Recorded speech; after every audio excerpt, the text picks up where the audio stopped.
Ол өзінің шығармашылық тобын Гильдия және NG топтарынан бастаған. Ал қазір ол адами құндылықтарды насихаттап Hypnoklaun атты жеке жобасын ашты. Әнші әрі рэпер Назым Хаиров өзінің шығарған әндері арқылы ақ пен қараны, жақсылық пен зұлымдықты айыра білуге насихаттайды. Все мои песни посвящены осознанности. Менің барлық әндерім адамдарды саналы түрде әрекет етуге шақырады. Әрбір оқиғаның өз себебі, тудырушы күші болады. Соны адамдар анықтай білуі тиіс. Онымен қоса адамзат жасаған әрекеттер үшін жауапты. Мұны ұмытпау керек. Өзінің шығармашылық жолын рэп айтудан бастаған Назим 4 жылдан бері үнді мәдениетін зерттеп, мантра айтуды қолға алған. Осы рухани ой тастайтын әндерді айту арқылы әнші қоршаған орта мен адамзатты жақсы жаққа өзгертуге болады деген сенімде. В нашей стране Біздің елімізде менің әндерім онша қатты танымал емес. Себебі мұндай әндерді халық дұрыс түсінбей жатады. Сында көп айтылып жатады. Бұл адамдардың көп нәрсеге үстірт қарайтындықтарынан.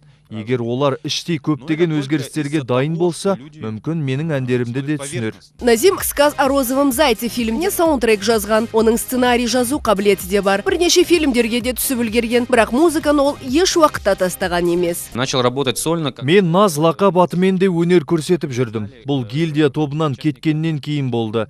Ал қазір менің әндерімнің кейбір бөлігі вегетариандыққа көшу туралы, яғни өзім ет жеуден мүлдем бас тарттым. Назим Хаировқа және оның Hypnoklaun жобасына шығармашылық табыс пен шоу-бизнес ағымында еркін жүзуді тілейміз.